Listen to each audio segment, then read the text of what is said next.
O segundo livro dos Reis, capítulo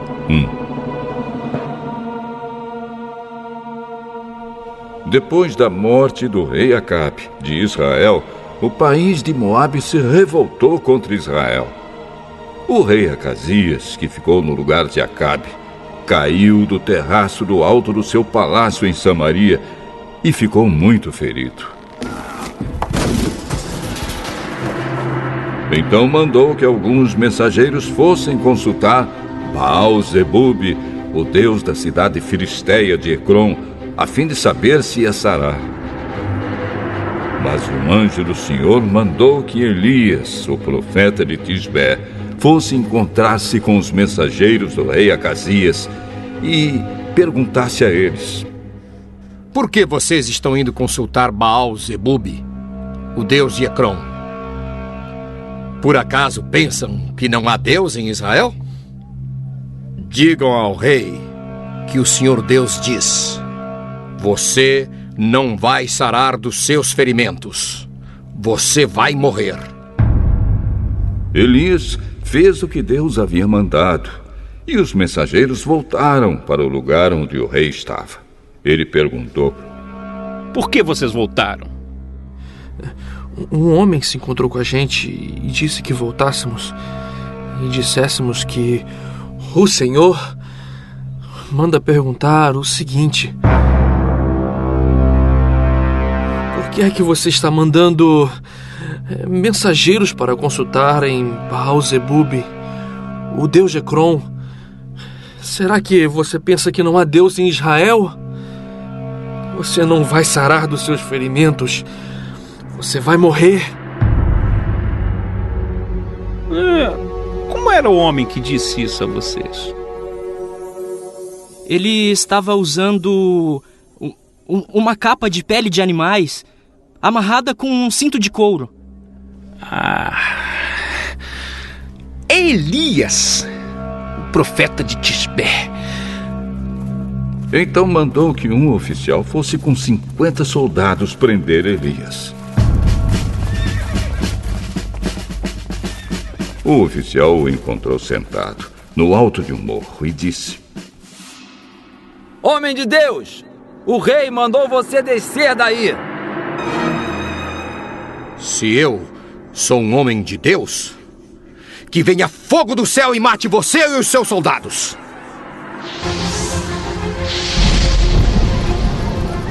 No mesmo instante desceu fogo do céu e matou o oficial e os seus soldados.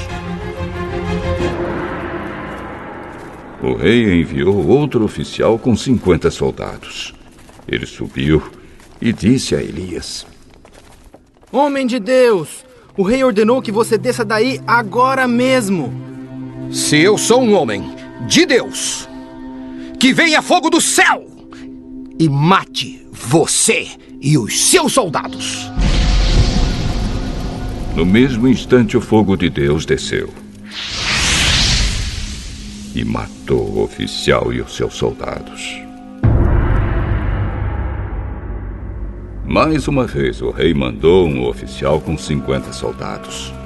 Ele subiu o morro, ajoelhou-se em frente de Elias e pediu: Homem de Deus, por favor, não acabe com a minha vida, nem com a vida destes 50 homens. Os outros 2 oficiais e os seus soldados foram mortos pelo fogo do céu. Mas tenha dó de mim, por favor. O anjo do Senhor disse a Elias: Desça com ele e não tenha medo. Então Elias foi junto com o oficial falar com o rei.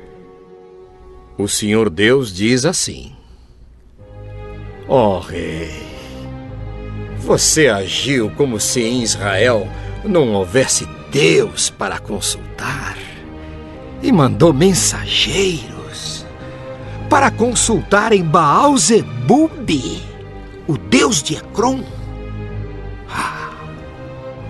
Por isso, você não vai ficar bom. Você vai morrer. E Acasias morreu, como o Senhor tinha dito por meio de Elias. Acasias não tinha filhos, e por isso seu irmão Jorão ficou no lugar dele como rei. Isso aconteceu no 2º ano do reinado de Jeorão, filho de Josafá, rei de Judá. Todas as outras coisas que o rei Acasias fez estão escritas na história dos reis de Israel.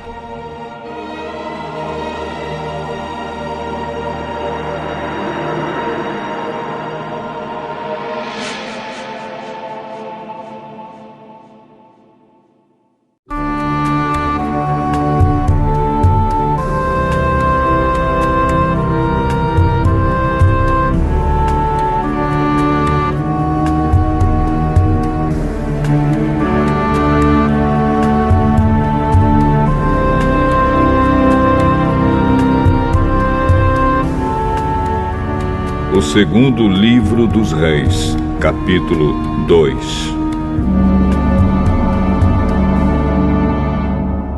Chegou o tempo de o Senhor Deus levar Elias para o céu num redemoinho. Elias saiu de Gilgal junto com Eliseu e no caminho disse: Fique aqui, porque o Senhor me mandou ir até Betel. Juro pelo Senhor Deus e pelo Senhor que eu não o deixarei. E assim os dois foram até Betel. Um grupo de profetas que morava ali foi falar com Eliseu e lhe perguntou: Você sabe que hoje o Senhor vai levar o seu mestre para longe de você? Sim, eu sei. Mas não vamos falar nisso. Então Elias disse a Eliseu: Fique aqui, porque o Senhor me mandou ir até Jericó. Juro pelo Senhor Deus e pelo Senhor que eu não o deixarei. E assim os dois foram até Jericó. Um grupo de profetas que morava ali foi falar com Eliseu: Você sabe que hoje o Senhor vai levar o seu mestre para longe de você? Sim, eu sei. Mas não vamos falar nisso. Aí Elias disse a Eliseu: Fique aqui, porque o Senhor me mandou ir até o Rio Jordão. Juro pelo Senhor Deus e pelo Senhor que não o deixarei. Então eles saíram, e 50 profetas os seguiram até o Rio Jordão. Elias e Eliseu pararam perto do rio, e os profetas ficaram olhando de longe. Aí Elias tirou a sua capa, enrolou-a e bateu com ela na água. A água se abriu, e ele e Eliseu passaram para o outro lado, andando em terra seca. Aí Elias disse a Eliseu: Diga o que você quer que eu faça por você antes que eu seja levado embora. Quero receber como herança 2 vezes mais poder do que você tem. Esse pedido é difícil de atender. Mas você receberá o que está me pedindo se me vir quando eu estiver sendo levado para longe. Se você não me vir, não receberá. E assim foram andando e conversando. De repente, um carro de fogo puxado por cavalos de fogo os separou um do outro. E Elias foi levado para o céu num redemoinho. Eliseu viu o que aconteceu e gritou: Meu pai! Meu pai!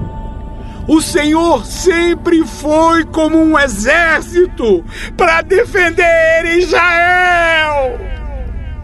E nunca mais ele viu Elias. Muito triste, Eliseu rasgou a sua capa pelo meio. Depois pegou a capa de Elias, que havia caído, voltou para a beira do rio Jordão e parou ali. Então, bateu na água com a capa de Elias e disse: Onde está o Senhor, o Deus de Elias? Aí, bateu de novo na água e ela se abriu. E ele passou para o outro lado. Os 50 profetas de Jericó viram isso e disseram: O poder de Elias está com Eliseu.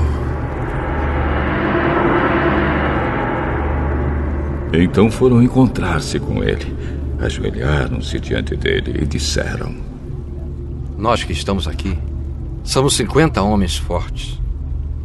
Deixe que vamos procurar o seu mestre.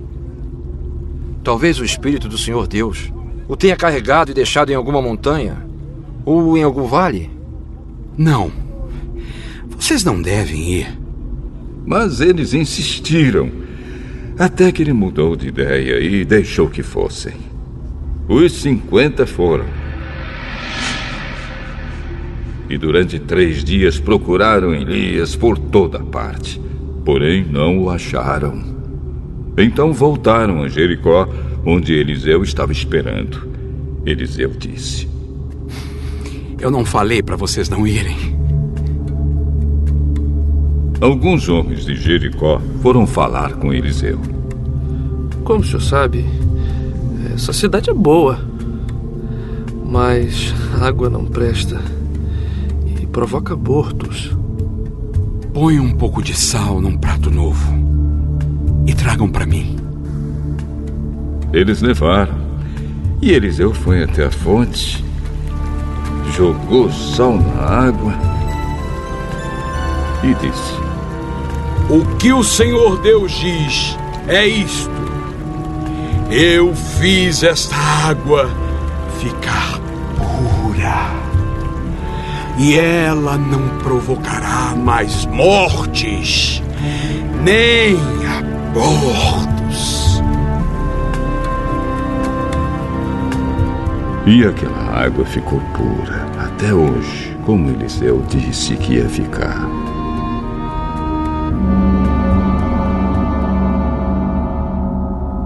Eliseu saiu de Jericó para ir a Betel. Ele ia andando pela estrada quando alguns rapazes saíram de uma cidade e começaram a caçoar dele, gritando assim: Ô, seu careca! Fora daqui! Fora daqui! Eliseu virou para trás, olhou firme para os rapazes e os amaldiçoou em nome de Deus, o Senhor.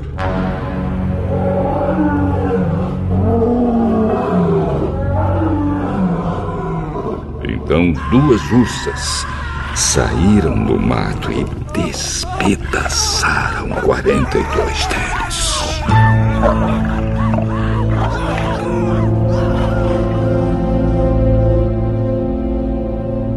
Daí Eliseu foi para o Monte Carmelo e depois voltou para Samaria.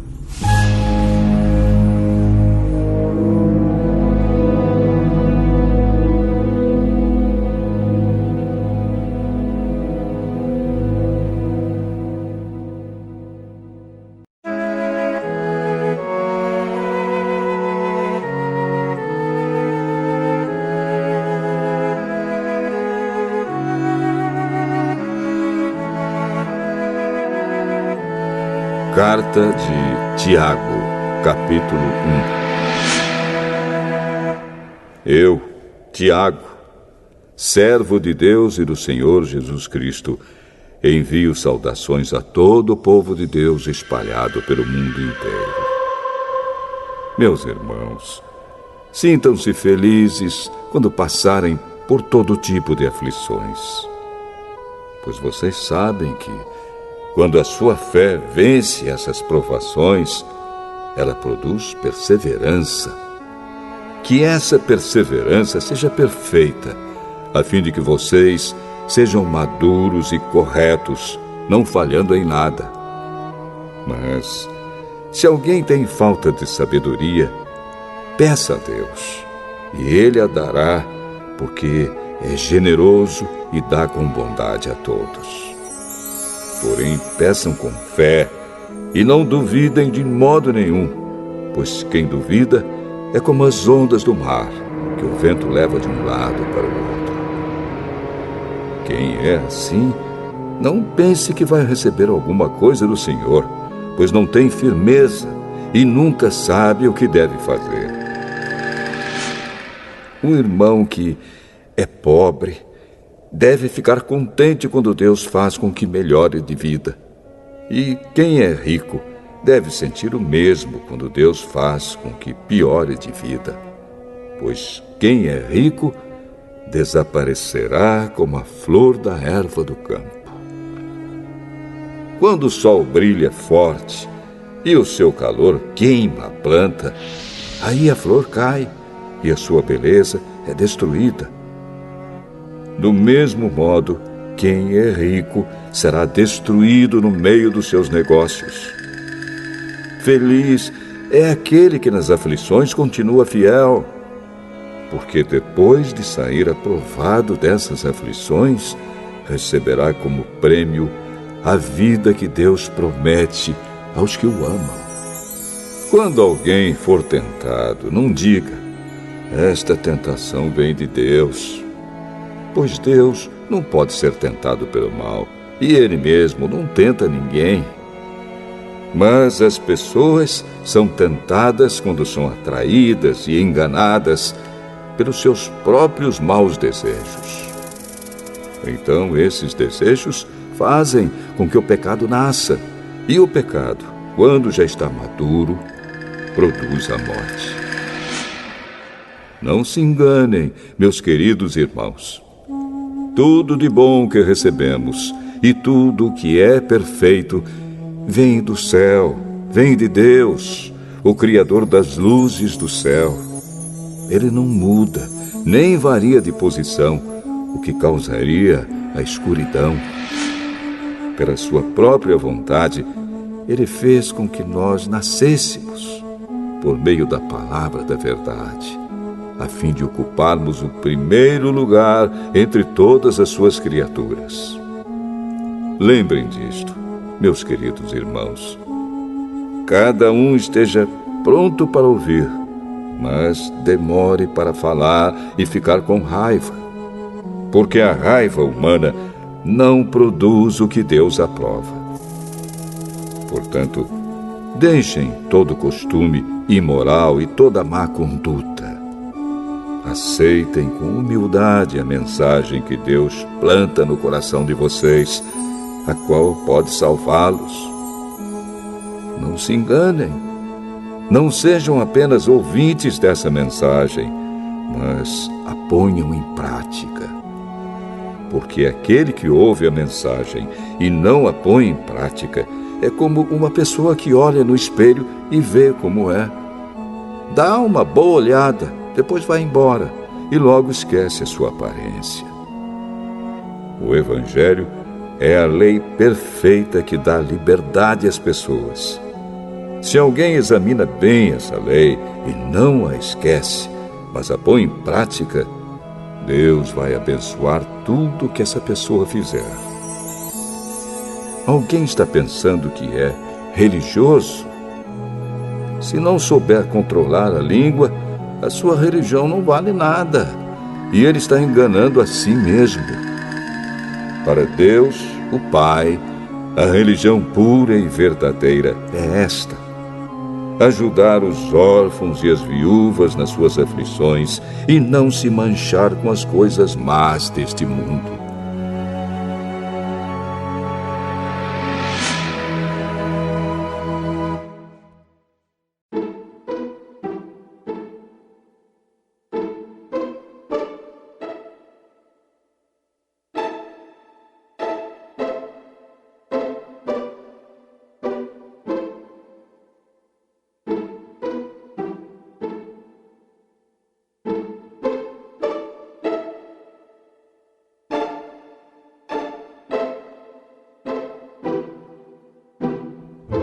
Provérbios, capítulo 11. O Senhor Deus detesta quem usa balanças desonestas, mas gosta de quem usa pesos justos. O orgulhoso será logo humilhado, mas com os humildes está a sabedoria. As pessoas direitas são guiadas pela honestidade. A perversidade dos falsos é a sua própria desgraça. No dia do julgamento, as riquezas não adiantam nada, mas a honestidade livra da morte.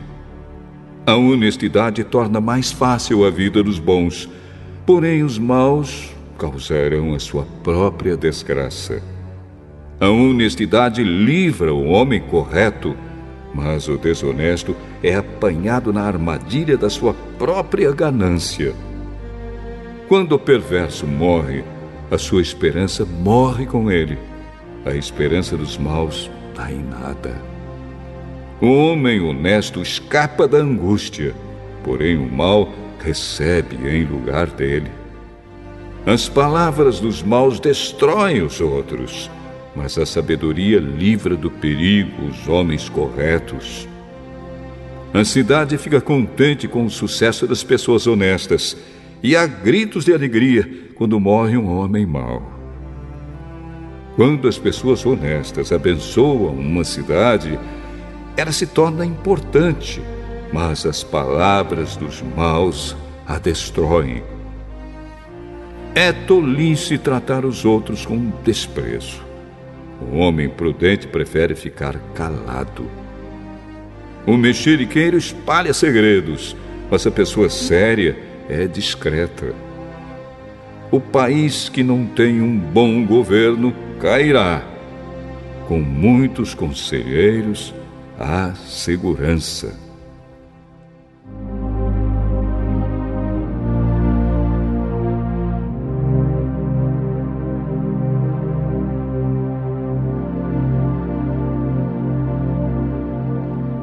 Quem ficar como fiador de qualquer um, acabará chorando. Será melhor não se comprometer. A mulher bondosa é estimada, mas a imoral é uma vergonha. O preguiçoso nunca terá dinheiro, mas quem tem iniciativa acaba ficando rico. Quem age com bondade faz bem a si mesmo, e quem pratica maldade acaba se prejudicando. Os maus não ganham nada com a sua maldade, mas quem faz o que é direito na certa será recompensado. Quem está resolvido a agir direito viverá, e quem insiste em fazer o mal morrerá. O Senhor Deus detesta quem tem coração perverso, mas se alegra com as pessoas corretas. Os maus certamente serão castigados por Deus, mas os bons escaparão do castigo. A beleza da mulher sem juízo é como uma joia de ouro no focinho de um porco. Os planos dos bons trazem felicidade. O que os maus planejam produz ódio. Algumas pessoas gastam com generosidade e ficam cada vez mais ricas. Outras são econômicas demais e acabam ficando cada vez mais pobres. Quem é generoso progride na vida. Quem ajuda será ajudado. O comerciante que armazena mantimento, esperando preço mais alto, é amaldiçoado pelo povo. Mas o que põe à venda o que tem é estimado por todos. Quem procura o bem é respeitado, mas quem busca o mal será vítima do mal. Aquele que confia nas suas riquezas cairá, porém os honestos prosperarão como as folhagens. Quem dirige mal a sua casa acaba sem nada. Quem não tem juízo será sempre escravo de quem é sábio. Uma pessoa correta traz bênçãos para a vida dos outros. Quem aumenta o número de amigos é sábio. Assim como os bons são recompensados aqui na terra, também os pecadores e os maus são castigados.